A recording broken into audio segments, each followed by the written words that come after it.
vivimos en un mundo en constante cambio que usted merece entender, porque es imposible interpretar la realidad que vivimos sin conocer cada uno de sus colores.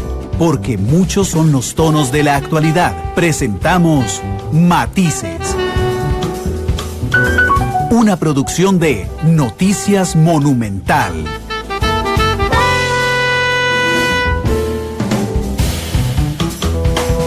Hola, ¿qué tal? Muy buenas tardes, bienvenidos a Matices, este programa de Radio Monumental, que es una producción del Departamento de Noticias, en el que analizamos los temas que son noticia en Costa Rica y en el mundo. Muchas gracias de verdad por estar con nosotros en este último programa de la semana. Así es, jueves y viernes, por supuesto, no hay matices. Regresaremos con ustedes el domingo a las 5:30 de la mañana, muy temprano, la transmisión ininterrumpida de la segunda ronda electoral. Y el lunes, cuando se produzca un nuevo Matices, ya tendremos en ese momento una decisión respecto a quién será el próximo presidente de la República. No había forma de cerrar todo el proceso de trabajo que ha hecho Noticia Monumental, los 10 debates que hemos realizado en esta campaña, la cobertura intensa, la cobertura de primera ronda, si no dedicamos el último programa a hacer, antes de las elecciones, a hacer un análisis respecto a el proceso electoral, a los retos que tenemos como país de cara a lo que hemos aprendido de este proceso electoral y por supuesto de la coyuntura que se vive. Y es por eso que yo invité hoy al asesor político del Tribunal Supremo de Elecciones, don Gustavo Román, que nos acompaña. Gustavo, bienvenido. ¿Qué tal? Muchas gracias, Randall. Encantado de estar aquí en los micrófonos de Matices y de Monumental y con toda tu radioaudiencia. Muchas gracias. De hecho, déjame por favor recordarle a la audiencia justamente todas las formas en las que pueden acompañarnos. Lo pueden hacer en radio 93.5 FM, lo pueden hacer por internet monumental.co.cr, lo pueden hacer también a través de la aplicación de celular CDR Móvil, lo pueden hacer a través de Facebook Live, donde ya hemos arrancado en vivo, así es que ya hay 100 personas con nosotros en Facebook Live. Gracias a Esteban Navarro, a Luis Mena, a Randall Camacho que nos acompañan ya, a Mario Huertas, a Alex Vázquez, Damas Moradas, Giselle Rojas, Noemi Rojas, gracias a todos de verdad por estar con nosotros, a Liliana Mena, a Walter Quesada, que nos escucha desde Florida. Gracias a todos los que están con nosotros a través de Facebook Live en la cuenta de Noticia Monumental. También pueden comunicarse con nosotros en @monumentalcr en Twitter. Pueden observar este programa a las 8 de la noche en Canal 2 y pueden escuchar este programa en repetición a las 10:30 de la noche hoy en Monumental, la radio de Costa Rica, una vez que finalice el partido entre el Saprissa y la Universidad de Costa Rica. Gustavo, la campaña. Desde el árbitro, ¿qué le ha parecido la campaña electoral? A mí, bueno, muy pocas veces hago esto, pero con Gustavo tengo la confianza de hacerlo. Yo admiro muchísimo a Gustavo porque creo que es una persona que tiene teóricamente muy claro el desarrollo institucional democrático del país, el rol del Tribunal Supremo de Elecciones, así es que nos permite reflexionar realmente muchísimo respecto a estos temas. Dicho esto, que es muy poco común, Gustavo, lo admito, ¿qué les ha parecido la campaña electoral? Muchas gracias por esa opinión, Randall. Yo creo que hemos visto algo muy similar a lo que ha visto la mayoría de la ciudadanía y que ustedes han visto en primera fila desde la prensa. Ha sido una campaña intensa. Las campañas de segunda ronda tienden a polarizarse porque son dos opciones las que están en disputa. Y en este caso, además, con un ingrediente adicional importante, a partir del pronunciamiento de la Corte Interamericana de Derechos Humanos, creo que es pacífico decir que tuvimos una campaña electoral antes de y otra después de, y eso ha generado ciertamente un nivel de crispación, de elevación del tono, sobre todo en redes sociales, pero también a nivel de relaciones entre amigos, de relaciones familiares. Esta campaña no deja, desde luego, afortunadamente, y como hay la tradición en Costa Rica, no deja muertos ni deja heridos, pero sí que ha golpeado el tejido de esta sociedad, y creo que es importante tenerlo en cuenta, porque independientemente de cuál sea el resultado el domingo, vamos a tener que trabajar en eso. Creo que sin duda alguna Costa Rica está fracturada hoy. A mí se me parece un poco realmente a lo que vivimos en 2007 con el referendo del Tratado de Libre Comercio, todavía más profundo, digamos, noto en ese instante, porque en ese momento había una crispación muy fuerte entre el grupo del sí y el grupo del no, pero yo realmente no recuerdo una crispación tan fuerte en grupos familiares, en grupos de amigos, amistades rotas realmente por situaciones electorales. Ni siquiera en las otras segundas rondas, y yo sé que vos sos un estudioso de la historia también electoral en nuestro país, creo que esta efectivamente podría ser la que más ha fraccionado la sociedad costarricense. Bueno, es que la segunda ronda de 2002 no tuvo el comportamiento político que se espera de las segundas rondas. Se espera que las segundas rondas sean un espacio en el que los dos partidos que avanzan a ella puedan tejer alianzas con partidos o con figuras de otros partidos políticos de cara a la segunda ronda. Eso no pasó en el caso de don Abel Pacheco y don Rolando Araya. Recuerdo que los dos principales candidatos que quedaron por fuera, don Otón Solís y don Otto Guevara, no tuvieron participación en la segunda ronda, y en 2014 pues el caso por todos conocido del retiro de candidatura de don Johnny Araya. En esta ocasión no ha ocurrido eso. En esta ocasión tenemos una segunda ronda entre dos candidatos menos votados que los dos candidatos que avanzaron a las segundas rondas anteriores. Hay que recordar que la que tuvimos en 2002, a don Abel para ganar en primera ronda le faltó muy poquito, y que la que tuvimos en 2014, los dos candidatos superaron el 30% en la primera ronda. En esta ocasión no, en esta ocasión avanzamos a segunda ronda con dos candidatos con muy baja votación en primera ronda y que han tejido alianzas, en algunos casos con partidos políticos y en otros casos con figuras de distintos partidos políticos, y eso ha elevado también el tono de la discusión. Una de las características, decías, dichosamente no ha dejado muertos ni heridos la campaña política, pero ha dejado muertos y heridos políticos. Esta campaña lo que genera, digamos, la falta en lo inmediato, la falta de acceso a recursos económicos de partidos que tenían muchísima experiencia en esto. ¿Crees en términos macro que esto podría hablar también de una especie de crisis de partidos políticos que ya veníamos viendo desde hace muchos años como el vehículo para llegar a los puestos de elección popular, pero que se han ido agravando, y particularmente en esta campaña? Los partidos políticos, efectivamente, y esto es una perogrullada, están en crisis. Lo están no solamente en Costa Rica, sino en todas las democracias occidentales.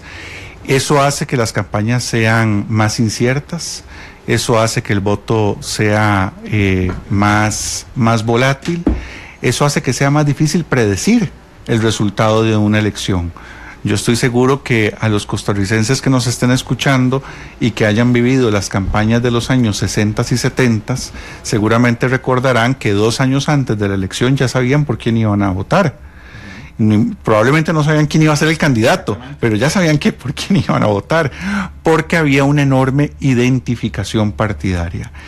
Eso en nuestro país se erosionó sensiblemente, repito, en todo el mundo ha sido así, y eso hace que sean más importantes las campañas electorales y la figura de los candidatos que el partido político. Eso tiene otro efecto, y es el de la dificultad de los partidos políticos para institucionalizarse, y obviamente importante para poderse institucionalizar y tener estructuras sólidas, permanentes, partidos políticos que no echen el candado y apaguen la luz al finalizar la elección, sino que sean órganos permanentes. Es fundamental los recursos económicos, y efectivamente hay varios partidos políticos que, a la luz de los resultados, quedaron sin derecho a la contribución del Estado. En este punto es importante recordar que en Costa Rica los partidos tienen derecho a la contribución del Estado si obtienen al menos un 4% de los votos válidamente emitidos o si eligen un diputado. Esas son las reglas que fija nuestro artículo 96 de la Constitución Política, y sí, hay partidos que quedaron fuera de ese estándar. De hecho, hay un caso particular, el Movimiento Libertario, con deuda aún. Don Otto Guevara nos dijo un día de eso, bueno, creo que nos dijo a Monumental, creo que la gente, la marca del Movimiento Libertario estaba un poco afectada, entonces podría cerrar el partido y abrir otro. ¿Eso le preocupa al Tribunal Supremo de Elecciones, Gustavo? Bueno, nosotros no valoramos las decisiones políticas de los políticos. Claro. Pero este tiene un efecto directo respecto al tribunal por la deuda que tiene el Movimiento Libertario. Bueno, la existencia y la necesidad de reconocer esos recursos y de pagarlos es un tema que creo que sigue en el tapete y que es propio de la materia de financiamiento partidario. Yo creo que como costarricenses tenemos que revisar nuestro modelo de constitución e inscripción de partidos políticos. Somos un padrón electoral de poco más de 3 millones de electores, y tenemos cerca de 100 partidos políticos. Tenemos que preguntarnos si esa es la mejor forma de expresar la pluralidad de la sociedad costarricense, o si deberíamos pensar en formas que nos garanticen partidos más robustos y con una representación popular más importante. Claro, 100 partidos en 3 millones nos da un promedio de cada partido 3,000 miembros. Bueno, no es, repito, no es una valoración que le corresponda hacerle al tribunal. No, por supuesto, pero desde el punto de vista reflexivo, porque es que, vamos a ver, yo también creo que a veces la ciudadanía es un poco injusta con el Tribunal Supremo de Elecciones. En algunos casos, algunos medios de comunicación también, en este sentido. El Código Electoral no es la opinión del Tribunal Supremo de Elecciones. Así es. Es la opinión de los diputados de la República, que son quienes lo convirtieron en ley. En este Código Electoral vigente, y se lo recordaba el otro día a la vicepresidenta del Tribunal Supremo de Elecciones, los magistrados y el tribunal como tal estaba en contra de algunos puntos que incluye este Código Electoral. Pero aprobada el código, el tribunal tiene que aplicarlo y defenderlo. Así es. Pero no es su posición. No y en todos los casos. Sí, los bonos, o los certificados de cesión de deuda, los bonos que conocemos los demás, el tribunal está absolutamente en contra de los bonos. Y ahí está en el Código Electoral, Gustavo. Hemos hecho propuestas, de hecho, a las personas que nos han preguntado qué propuestas podría hacer el tribunal de cara a este periodo de reflexión que se abre después de las elecciones, respecto de los cambios normativos que procede a hacer. Nosotros mantenemos nuestra defensa, porque además así nos lo ha insistido Misiones de Observación Internacional, en el sentido de que tenemos que mejorar el financiamiento de los partidos políticos para garantizar un acceso más equitativo de los partidos a los recursos, y por supuesto mejorar en puntos como el de los certificados de deuda partidaria. Es verdad, Randall, que a partir de un voto de la Sala Constitucional del año 2013 hay elementos importantes de opacidad de los partidos, de los bonos, de los certificados de cesión de deuda partidaria, que desaparecieron. Es decir, ahora solamente los pueden adquirir personas físicas nacionales, se pueden dar como pago a medios de comunicación y se pueden dar como garantía por créditos bancarios, pero todavía sigue pendiente el tema de la equidad y del hecho público y notorio de que en el mercado estos bonos tienen el valor en buena medida que las encuestas les auguren. Y eso no es positivo, desde luego. Sí, creo que queda claro, el tribunal preferiría que no existieran bonos.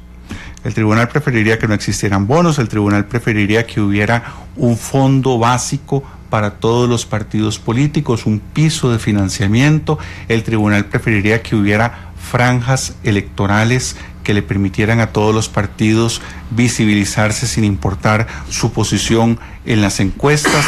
El tribunal preferiría que hubiera exoneraciones para las pequeñas contribuciones dentro de una aspiración de que los partidos sean estructuras sostenidas por muchos pequeños contribuyentes y no por unos pocos grandes contribuyentes. El tribunal preferiría que tuviéramos transporte gratuito el día de las elecciones. Son, claro, opciones en dirección a abaratar nuestros procesos electorales, que yo creo que podemos hacer procesos electorales menos onerosos, en dirección a transparentar todavía más el financiamiento de las campañas políticas y en dirección a hacerlas más equitativas. Esa posición que me estás externando el día de hoy fue la posición del tribunal cuando se aprobó el actual Código Electoral. Fue la posición desde que se propuso el proyecto sobre la base del cual se discutió y se aprobó el nuevo código. Pero los diputados lo cambiaron. Desde 2001 esta es la posición del tribunal. Luego, en 2009 y poquito antes, cuando se dieron las últimas discusiones previo a su aprobación, también defendimos esta postura. Y después de esa fecha, si mal no recuerdo, en el año 2013, volvimos a presentar un proyecto de ley que lamentablemente ni siquiera fue discutido en la Asamblea Legislativa y que va en esta dirección. Ese es un tema muy importante.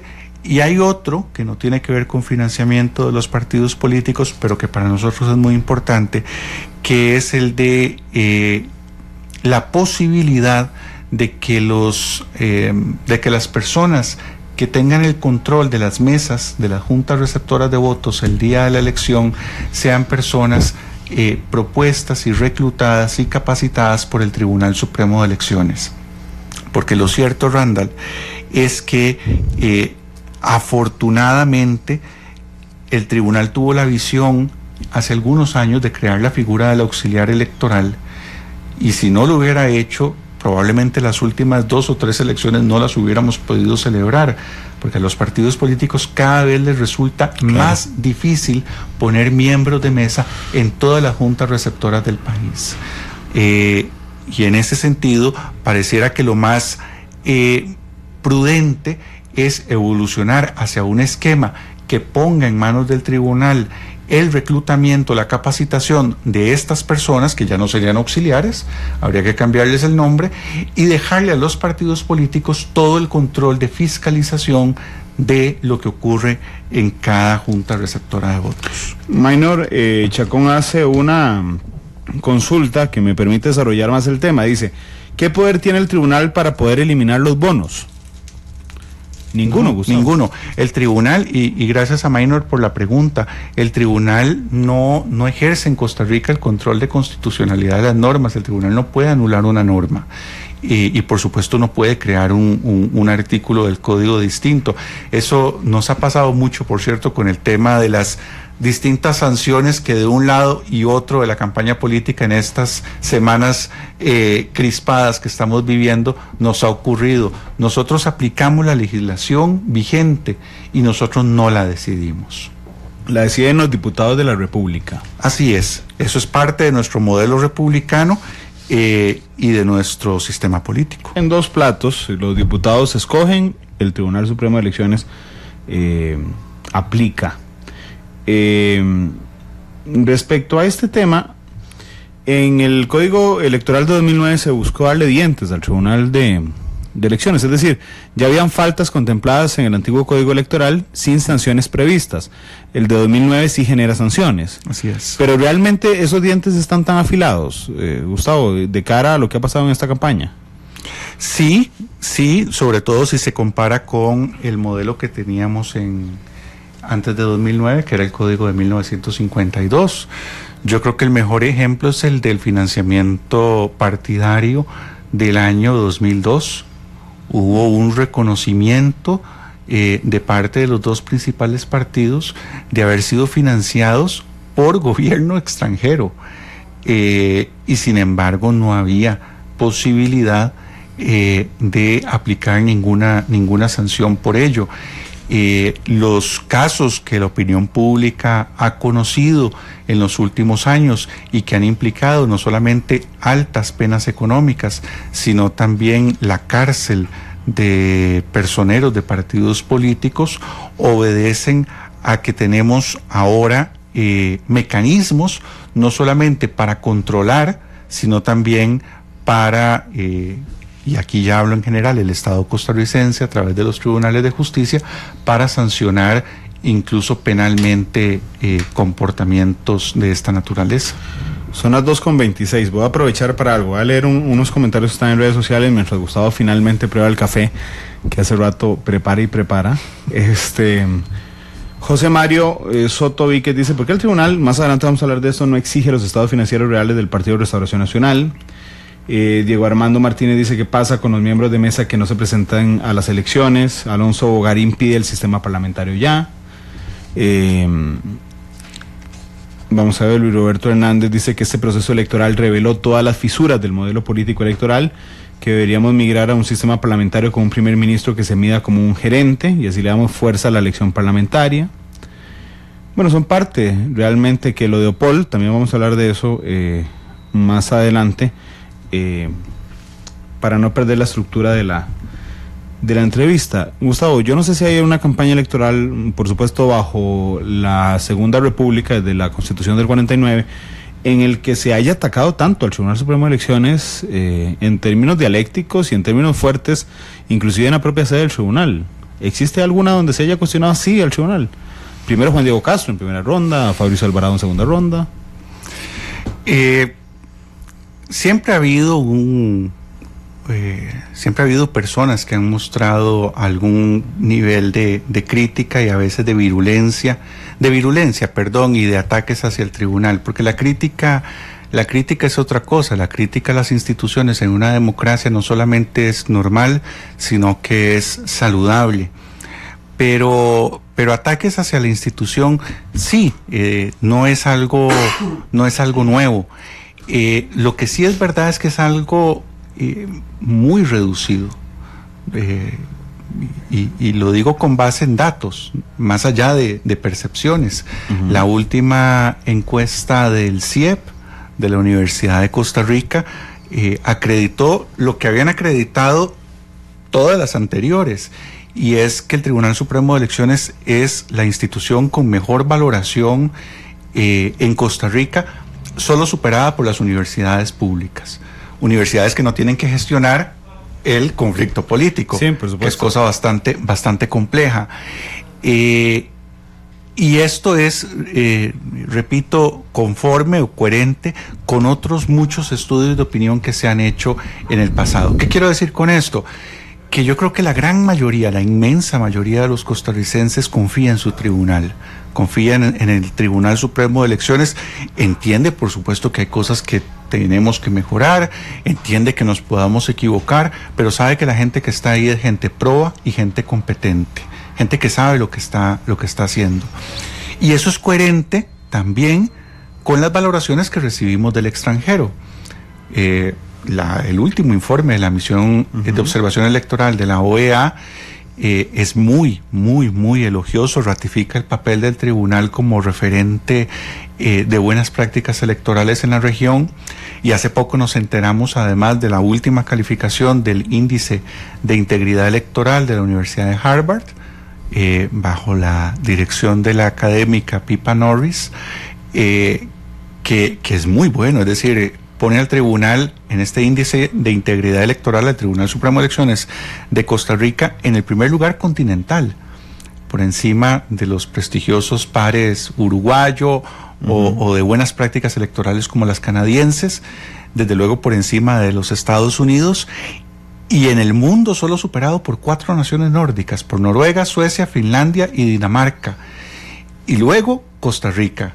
Se ve extraño esa pequeña nación centroamericana por encima de Holanda, de Alemania y de Francia y de otras grandes democracias del mundo, pero es algo de lo que yo sinceramente creo que no los funcionarios electorales, sino toda la sociedad costarricense debemos sentirnos muy, muy, muy orgullosos. Podemos tener diferencias importantes en muchos temas, podemos tener discusiones y visiones de mundo muy distintas, pero tenemos que tener claro que a la hora de dirimir el conflicto político y a la hora de tomar decisiones importantes, tenemos ese mecanismo, hemos llegado como sociedad a crear ese mecanismo electoral fiable para zanjar las discusiones. Pero la virulencia de los cuestionamientos en esta campaña son más fuertes que los anteriores.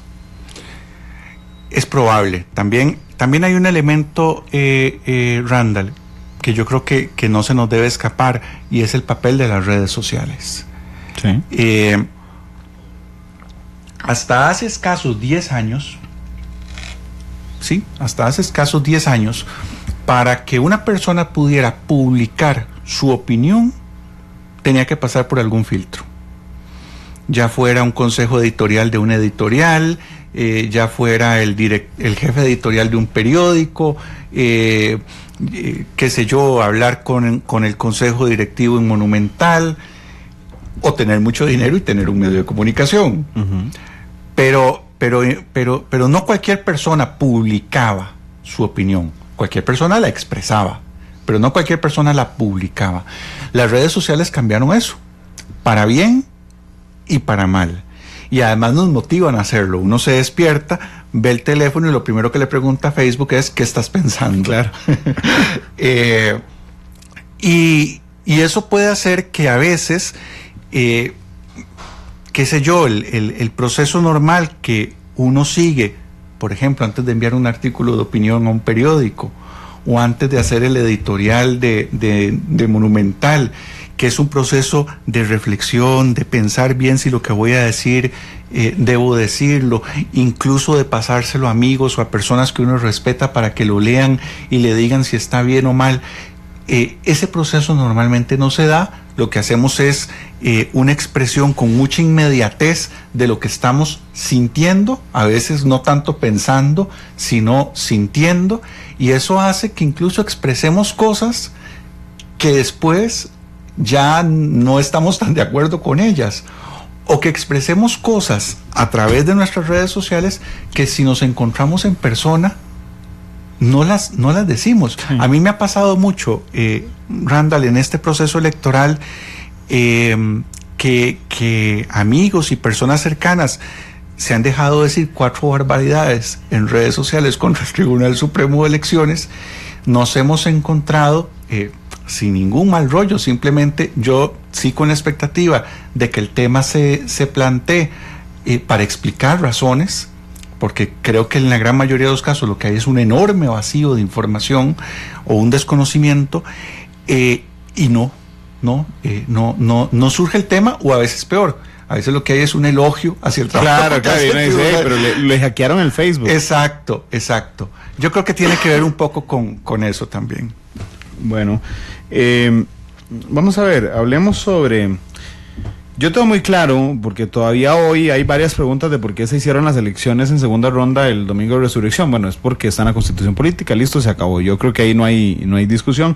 La Iglesia fija la Semana Santa, por supuesto, sin pensar en las elecciones de cada país.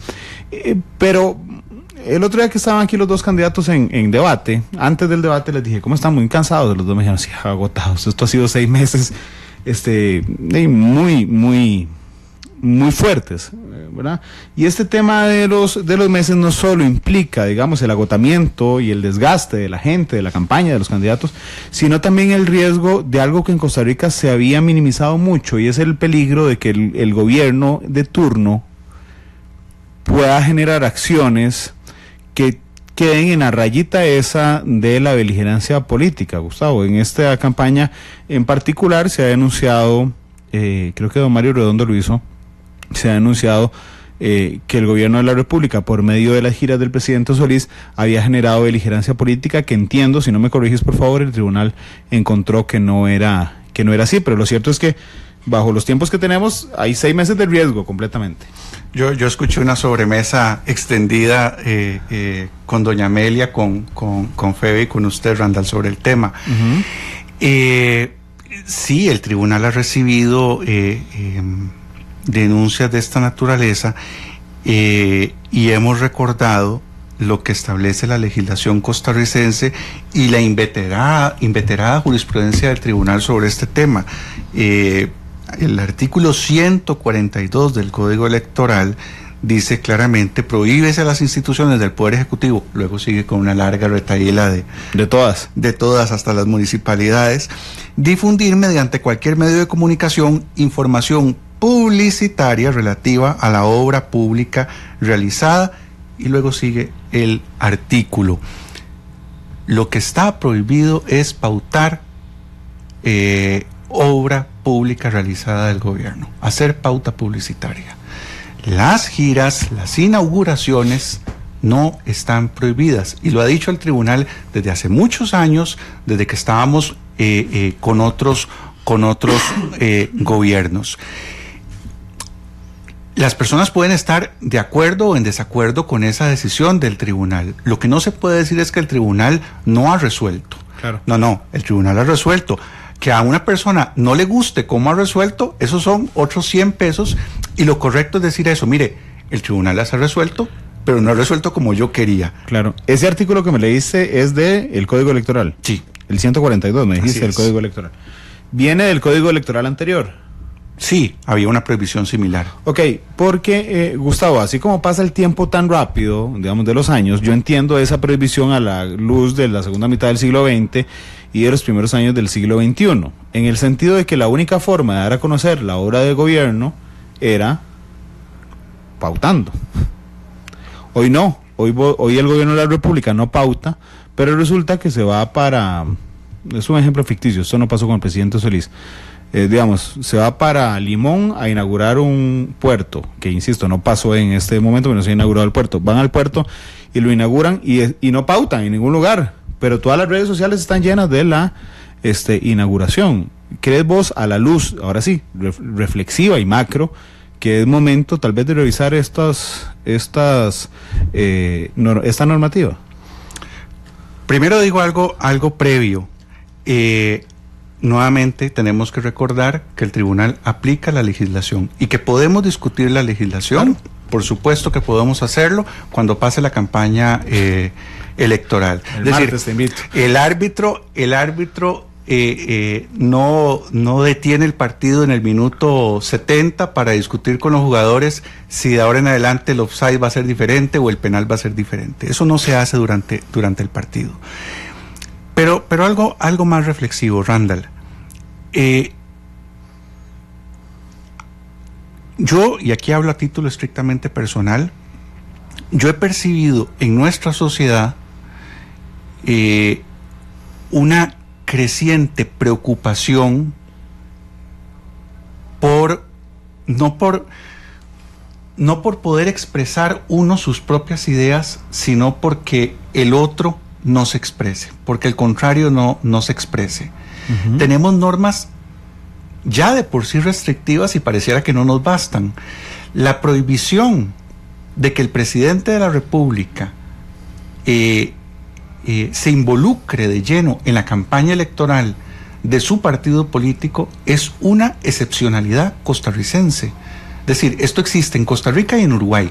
Punto. Sí, es cierto. Y usted ve al presidente Obama y a la presidente y al presidente Rajoy, y usted ve a los presidentes de prácticamente todo el mundo involucrados directamente en las campañas de sus partidos. Nosotros tenemos una visión bastante restrictiva y pareciera que eso no nos basta.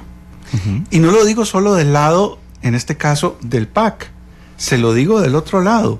La prohibición que nosotros tenemos de invocación de motivos religiosos en las campañas políticas, así con ese carácter tan absoluto que nosotros la tenemos, solo Perú la tiene. Uh-huh. Nadie más. Y eso tampoco nos basta.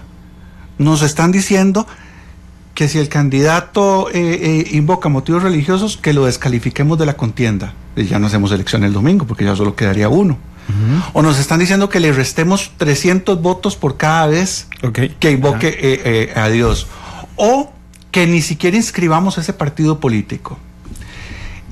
Lo que quiero poner, Randall, son dos ejemplos de dos restricciones que son excepcionalmente rigurosas en Costa Rica y que pareciera que no nos están alcanzando. Y que ese es un rasgo que creo que nos debería preocupar, porque en las misiones de observación electoral lo que normalmente preocupa es que las personas no encuentren libertad para expresarse, porque no las dejan, las amenazan, las matan, o les dificultan ejercer el voto, les obstaculizan el bus en el que van a ejercer el voto, o les roban el voto, o aparece el candidato en un maletero de un carro, etcétera. No, aquí la preocupación, no hemos recibido una sola denuncia. En estos 6 meses el Tribunal Supremo de Elecciones no ha recibido una sola denuncia de un costarricense que diga: mire, es que yo quería expresar mi opinión y no me dejaron. O mire, es que yo quería votar por tal partido y no me dejaron. No. Nuestras angustias y nuestras preocupaciones es que el del frente está hablando, y nos está preocupando más, repito, no expresar mi opinión con libertad, sino que el del frente no lo haga. Y eso, perdón Randall, eso es un rasgo que podría tener características, podría calificarse de autoritario en nuestra sociedad, y que creo que tenemos que ponerle atención. Podría ser, y es muy interesante lo que decís. Sin embargo, Gustavo, los dos ejemplos que pones, tanto el de la prohibición del presidente de la República para hacer campaña a favor de algunos de los candidatos, como la prohibición de invocar motivos religiosos, tiene que ver directamente con la libertad del voto. Entonces yo te entiendo bajo esa premisa que tenemos que celebrar efectivamente que a ningún costarricense se le prohíba, amenace, impida dar su opinión, pero del otro lado cualquiera de esas dos situaciones podría generar una coacción casi inconsciente inclusive del voto, jugando en términos digamos de realidades mucho más profundas, como podría ser la fe en el tema religioso, o podría ser las ayudas de gobierno, un tema específico como la pobreza, condicionando el voto y la libertad del votante. Y por eso existen las restricciones, por eso están ahí. Pero hay muchos que piensan cuando se quiere ir más allá de la restricción, porque entonces aquí se están equilibrando valores incluso constitucionales distintos. Por ejemplo, en la invocación de motivos religiosos se está equilibrando la libertad de expresión, la libertad de culto, son valores constitucionales muy importantes, y se está equilibrando con, como perfectamente dice usted, la libertad del sufragio. Y el juez tiene que ser muy cauto en el sentido de que la defensa de uno de esos valores no termine ahogando y aplastando al otro.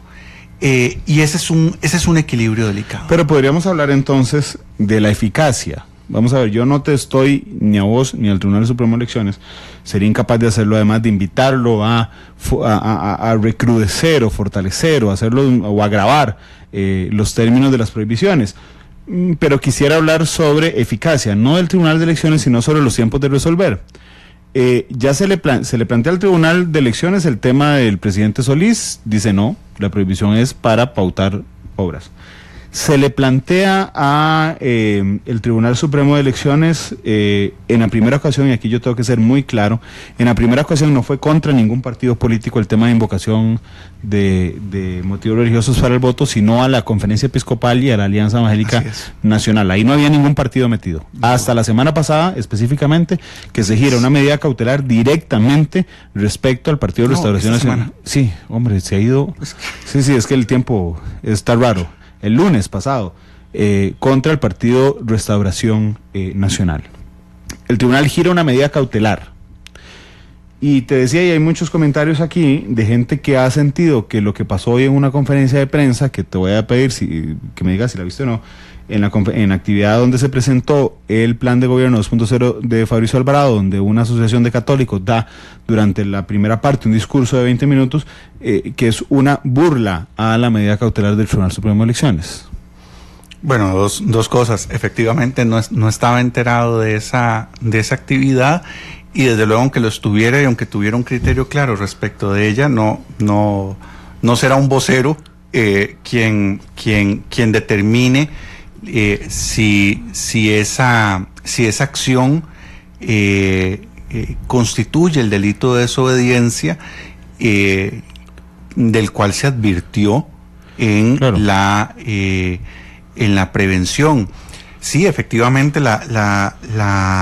la condenatoria en amparo, como usted bien dice. En el primer caso tenía que ver exclusivamente con la Alianza Evangélica y con la Conferencia Episcopal, y en este caso, recién conocido el día lunes por el tribunal, es hacia el partido político, hacia su candidato a la presidencia, y si mal no recuerdo, hacia el presidente del partido político. Por supuesto que la imposición, en el caso de las denuncias, de las multas que establece el Código Electoral, o en el caso de la tramitación de los amparos, requiere la realización de un proceso en el que las personas tengan la posibilidad de defenderse. Los estados democráticos, a las personas no se les imponen sanciones sin la posibilidad de ejercer su derecho de defensa. No juega como con Pancho Villa, que decía fusílenlos y después preguntan. No. Claro, cuando te dije de la eficacia me refiero a esto. Si una persona siente hoy afectado su derecho a libre sufragio, acude ante el Tribunal Supremo de Elecciones, faltan 4 días para las elecciones nacionales, esto se resolverá después de las elecciones nacionales. Y se resuelve con una advertencia, sino con una multa, y sino con un delito que en primera instancia no tiene una pena de cárcel en la práctica, digamos, solo en el texto del Código Penal. Si lo que hay de por medio es una afectación a la libre voluntad del votante, y esto no siempre se da cuando hay invocación de motivos religiosos, esto hay que diferenciarlo, sino que la jurisprudencia del tribunal ha dicho que tiene que haber una intensidad, una relevancia, una reiteración para que ocurra, el tribunal puede adoptar medidas cautelares. Si lo que está en juego es solamente la infracción de la prohibición de invocar motivos religiosos, esto no se tramita como un amparo, sino que se tramita como una denuncia, y sí, va a llevar no semanas, sino años, sino meses. Sí, el amparo nos vino a dar una velocidad enorme. Claro. El amparo electoral. Pero se da frente a circunstancias excepcionales. ¿Como excepcionales esta? Por eso, por la intensidad, por la relevancia, por la reiteración del hecho.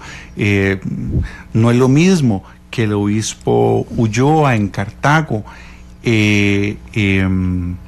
haga una homilía, como fue aquella de 2009 o 2010, no recuerdo, y que hubo una condenatoria por amparo, a que un periodista haga una manifestación de esta naturaleza. Hay que, repito, el juez en esto tiene que saber ponderar también la libertad de expresión.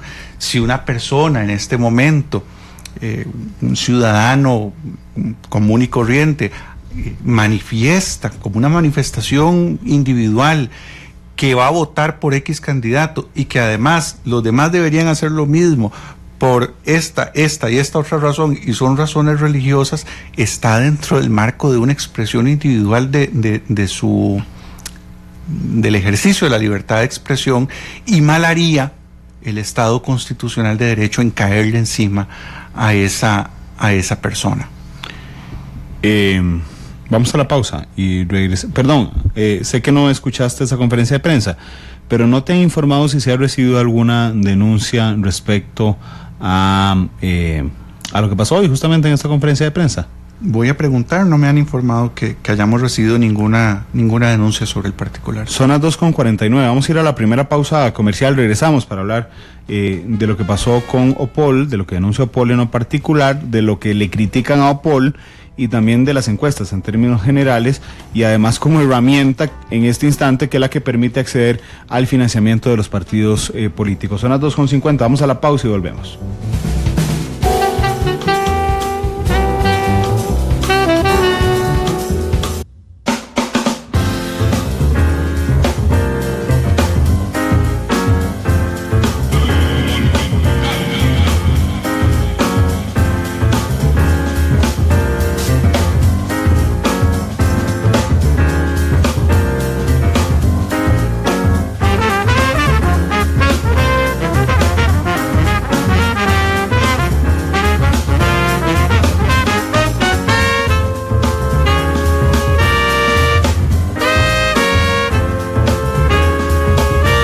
Son las 2 de la tarde con 55 minutos. Muchas gracias por estar con nosotros en Matices. Hoy con don Gustavo Román, asesor político del Tribunal Supremo de Elecciones. Tengo infinidad de preguntas que han entrado a través de Facebook Live. Voy a zanjar una de una vez, que creo que es fácil por la respuesta. Rosy Miranda, José Mario preguntan que no se le olvide a Randall preguntar cuándo el PAC va a pagar los millones de la estafa. Entiendo, eso no le corresponde al Tribunal de Elecciones, ¿verdad? ¿O estoy yo mal en la división de poderes o no le corresponde al Tribunal de Elecciones? Yo no estoy informado de en qué estatus está ese procedimiento. Pero eso no se lo paga el tribunal. Puedo averiguar en qué estatus está el procedimiento, pero no, prefiero no dar una opinión sin la información. Bueno, hasta donde yo sé, por eso te dije que zanjáramos esa. Esto se está viendo en los tribunales de justicia, donde debería haber una ejecución de sentencia. Así es. O sea, no le corresponde al tribunal irle a cobrar, me refiero al PAC, eso lo hacen los tribunales. El tribunal, tal vez para claridad de las personas que están preguntando, el tribunal ni siquiera hace la acusación penal. Ajá, es la Fiscalía y la Procuraduría. Efectivamente, y el juzgamiento de ese delito tampoco lo hace el tribunal, sino que lo hacen los tribunales de justicia, los tribunales penales del Poder Judicial, que es independiente del tribunal. El tribunal hace un control del financiamiento de las campañas, y cuando encuentra indicios o hay hallazgos que sugieren alguna irregularidad en su análisis de la documentación presentada por los partidos políticos y de otros elementos, pues entonces elabora informes que eventualmente ponen conocimiento del Ministerio Público. Me dice Rosy que muchas gracias por la aclaración, porque entonces son los tribunales de justicia. De hecho, para ser justos en esto, la sentencia está en firme. Eso ya, o sea, ya está juzgado, ya quedó claro las penas y además el pago y además le corresponde la acción penal del Estado costarricense al Ministerio Público en lo inmediato y a la Procuraduría General de la República como abogado del Estado. Lo otro es lo de OPOL. OPOL, que es la firma que inicia a hacer encuestas en esta campaña electoral presidencial, denuncia ayer públicamente que ha recibido amenazas de sus funcionarios y por lo tanto suspenden la publicación de una encuesta. ¿Ha tenido noticia de eso el Tribunal de Elecciones, Gustavo? La misma que toda la ciudadanía.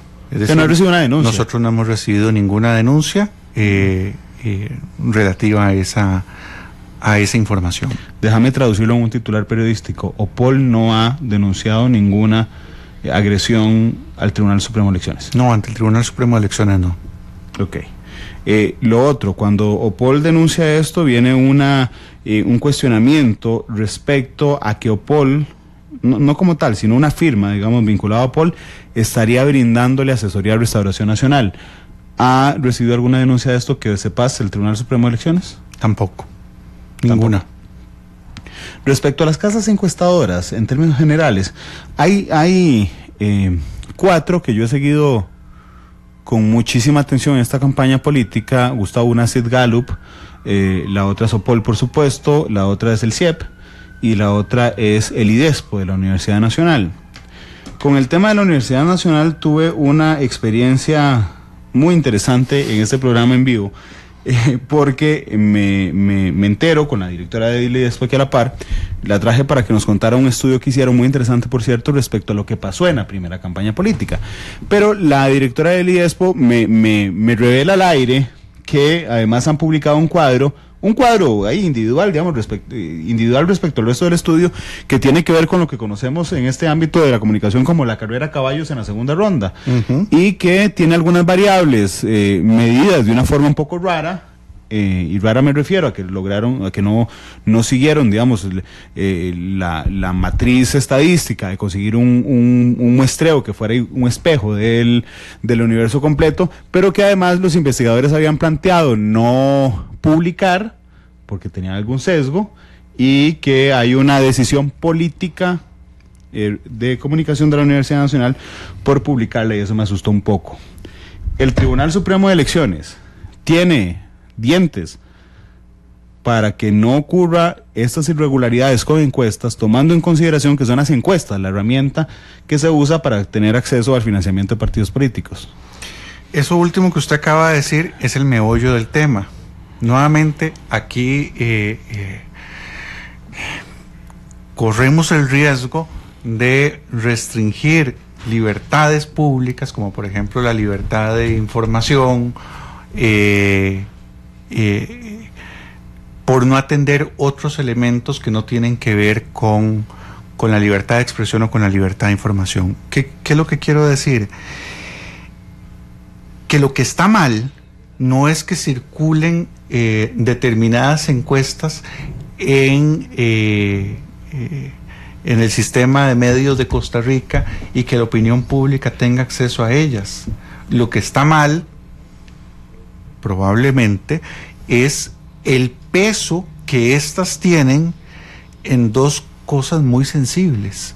Una es el financiamiento de los partidos políticos, y que eso tiene que ver con el hecho de que es un financiamiento ex post, de reembolso, y que no llega el dinero a los partidos cuando lo necesitan, y que hace que los partidos tengan que acudir a otras fuentes de dinero durante la campaña.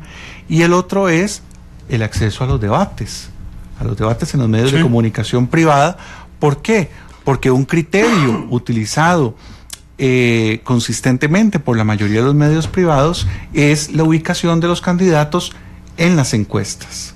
No sé si soy claro en esto. El problema no es la encuesta en sí misma. Sí. El problema es el rol, el peso tan grande que tiene en estos dos aspectos tan sensibles. O sea que si las encuestas simplemente fueran para ponerlas en Facebook, o que los medios digamos, dice fulano que tal va ganando, digo, no sería tan grave como si efectivamente esa encuesta es la que usted lleva al banco para decirle présteme plata, o la que Randall Rivera usa para decidir vamos a invitar a 6 candidatos al debate.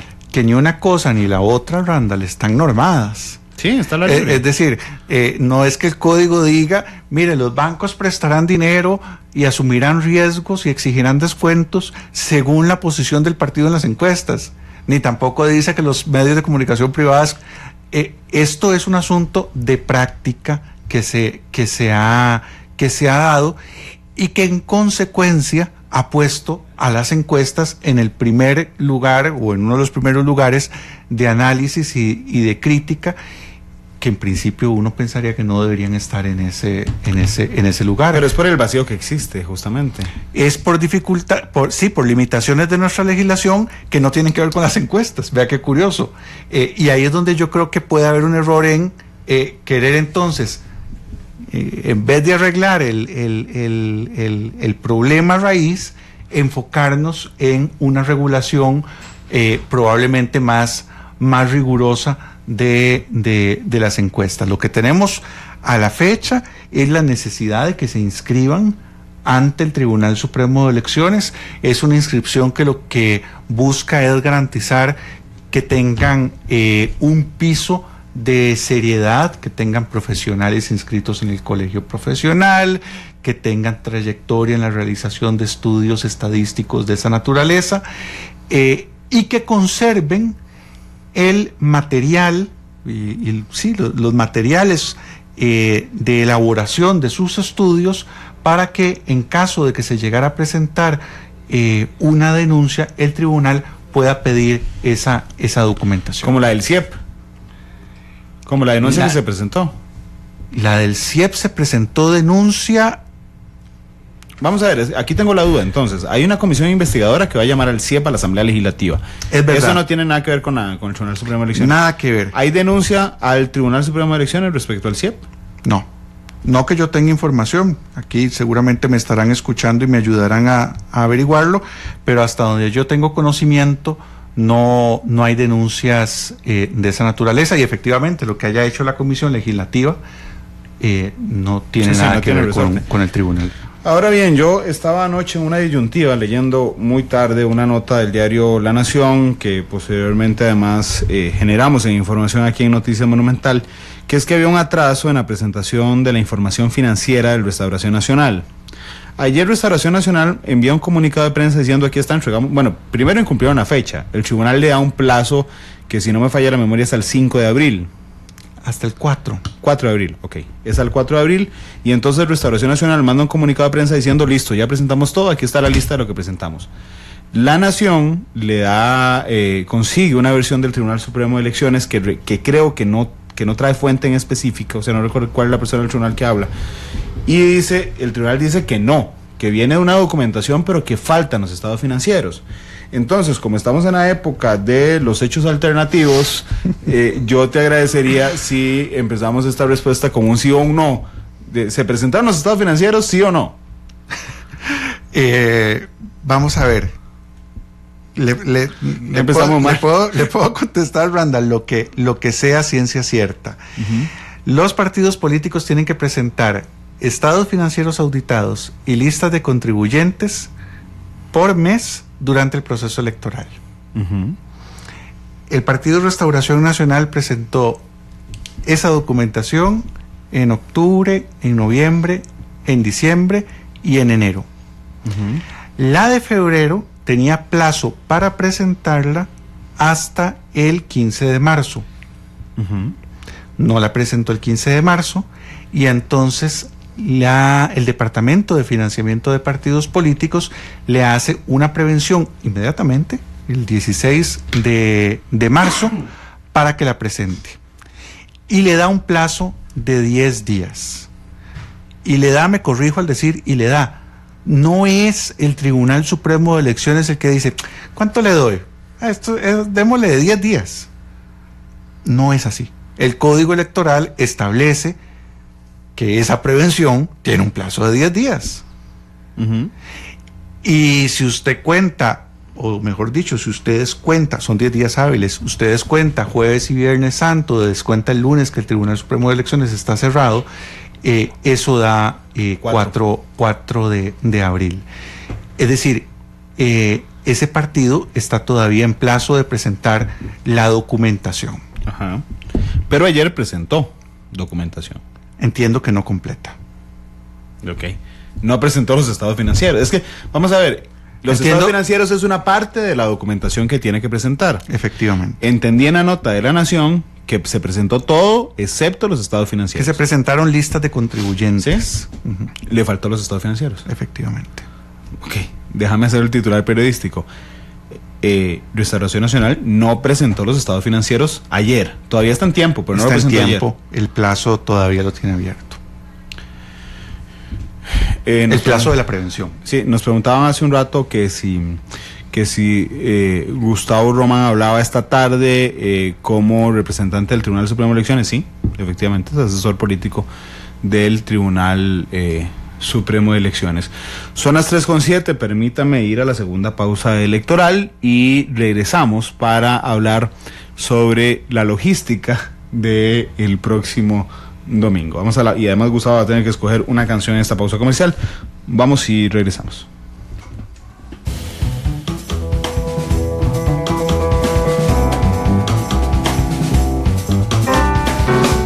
Analizamos los tonos de la actualidad, exploramos sus contrastes, matices.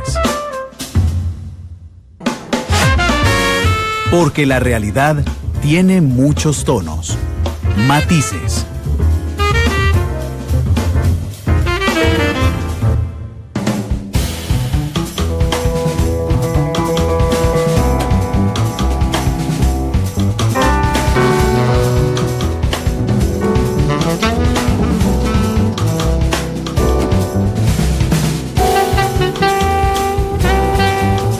De la tarde con 11 minutos. Gracias, don Marvin. Voy a tener que pedir la canción a don Gustavo al aire, pero yo sé que la tiene clara. Espero, si no le quedan 12 minutos para pensarla. Me decía fuera del micrófono y que no sé si lo quisiera aclarar, que sí existe una denuncia respecto al CIEP. Sí, hay una denuncia no formalizada que tendrá que ser objeto de estudio por parte de las autoridades. Hay una denuncia. Sí. Hablemos justamente de la logística del próximo domingo. Perdón, Randall. Adelante. Me acaban de actualizar que hoy en la mañana se presentó lo que falta de los estados financieros. Así que se tiene por cumplida la prevención y se cumple con la obligación de la información del mes de febrero. Entonces, hoy en la mañana. 3:12 y Monumental lo confirma. Restauración Nacional, hoy con aquí un vocero autorizado del Tribunal Supremo de Elecciones. El Restauración Nacional ha presentado la información completa ya de los requerimientos que plantea el Tribunal Supremo de Elecciones. Los estados financieros que faltaban han sido presentados. El Partido de Restauración Nacional vuelve a estar en regla respecto a este tema y no le debe nada absolutamente al Tribunal Supremo de Elecciones. Quería que habláramos sobre la logística. Digo, a pura lógica podríamos plantear es una elección más chiquitita que la del 4 de febrero, no escogemos diputados, ya están, son solo 2 candidatos, podríamos tener la sesión entiendo que es a las 8 igualmente, pero sí, entiendo que podríamos tener un resultado más robusto ya a esa hora. Es muy probable. Es muy probable porque el sistema de transmisión de datos se alimenta del trabajo que se hacen en las juntas receptoras de votos y ese trabajo va a ser más sencillo, primero porque solo va a haber una papeleta y no 2. Sí. Y segundo porque esa única papeleta se divide en 2 candidatos y no en 13. Entonces, sí es previsible que tengamos, claro, el corte a la misma hora, pero un corte más robusto. Hablando de robusto, en el 4 de febrero en la noche el primer corte tenía el 11%. Así es. Digo, podemos hablar ya que temprano, que yo tengo que reconocerle al Tribunal Supremo de Elecciones que es rapidísimo en dar los resultados. De hecho, el 4 de febrero cerramos transmisión a las 11 de la noche, iniciando la sesión a las 8 de la noche. Ya a las 9 de la noche la foto no se movió. Ya a las 9 de la noche se tenía el resultado, al menos en posiciones que quedó. Claro, que de hecho, podríamos darle clases a un montón de países en América Latina respecto a esos temas. Sin embargo, yo creo que ya esta vez entonces podríamos arrancar con un porcentaje mucho mayor al 11%. ¿Te atreverías a dar un porcentaje cercano? Tenemos una de nuestras máximas es la no especulación y entonces no me atrevería, pero sí va a ser más alto. Claro, por estos factores que menciono. Ahora bien, yo creo que es importante también decirlo, tenemos que tener la madurez, la prudencia, la mesura de saber que si la decisión de los costarricenses el próximo domingo es muy ajustada y si tenemos resultados estrechos, independientemente de los robustos que sean ese primer corte, puede ser que no sepamos con claridad quién va a ser el presidente por los próximos 4 años y que debamos esperar un poco.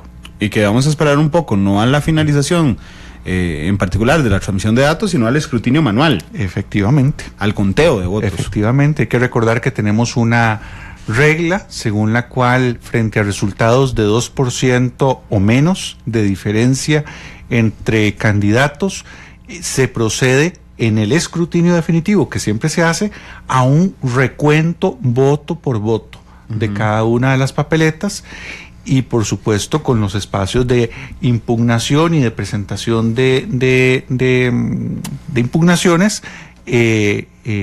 frente a esos resultados. Ok.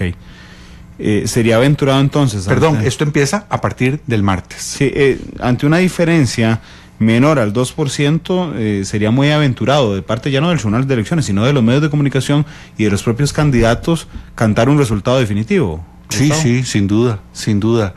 Yo creo que la noche electoral, salvo cuando se está frente a resultados elocuentes, la noche de las elecciones no es una noche para declarar vencidos ni victoriosos.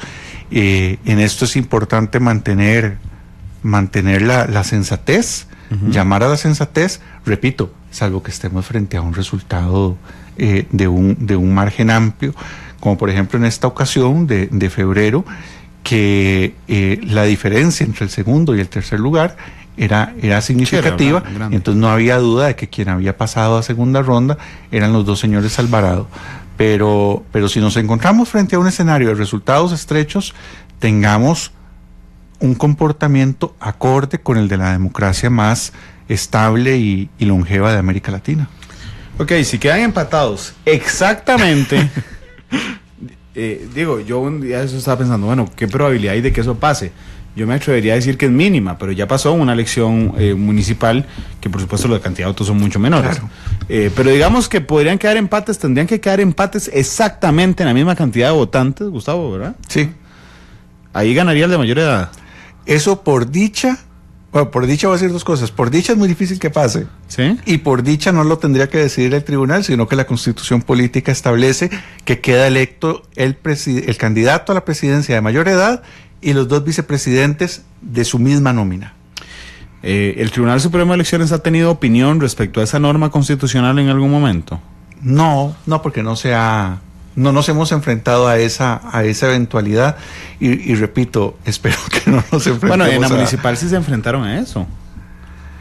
Hubo una elección de alcaldes, sí, donde ganó el de mayor edad. Bueno, pero no ha habido un pronunciamiento, una valoración del tribunal al respecto. Sí, sería interesante, me moriría por conocer qué piensa el Tribunal Supremo de Elecciones respecto a esa norma. ¿Sabes o tenés en conocimiento si la Sala Constitucional ha revisado este tema? No conozco. Yo en algún momento estudié el origen del 138 de la Constitución Política, que es el que establece esto. Me generó sorpresa, me llamó la atención. Es que es el elemento menos objetivo de los que hay. ¿Cuál podría ser la razón para premiar la mayor edad?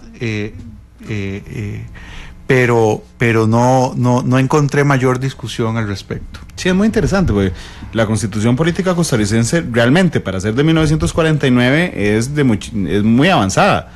Y sobre todo porque copia un montón de normas de la de 1870. Entonces ya la del 870 era súper avanzada.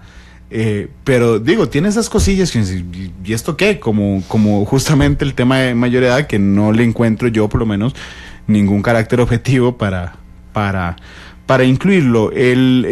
Sí se está previendo, lamentablemente entiendo, un abstencionismo muy alto, normal, de las segundas rondas electorales, donde un grupo de personas ha quedado excluidas en la primera parte, pero digo, bajo la coyuntura de que nos tocó en una semana libre.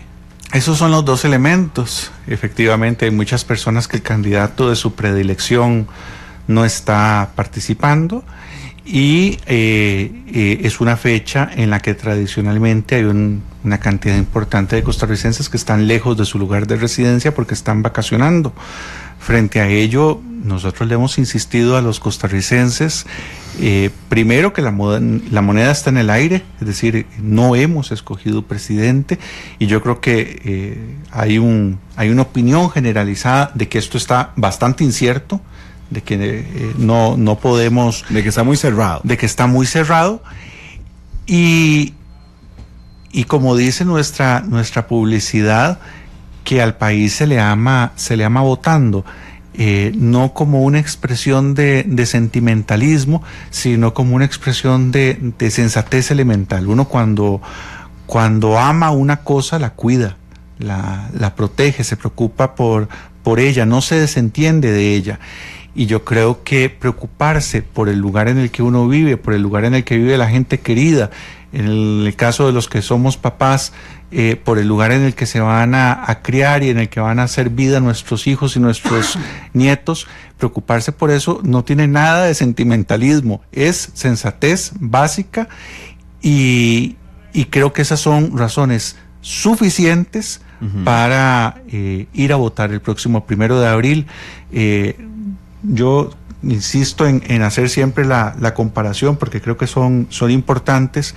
Hay todavía miles de personas en el mundo que se juegan la vida por poder votar, que se exponen a morir por poder votar, y creo que es totalmente demandable, exigible a los ciudadanos de la democracia más estable de América Latina que hagan un campito en sus agendas del domingo para votar.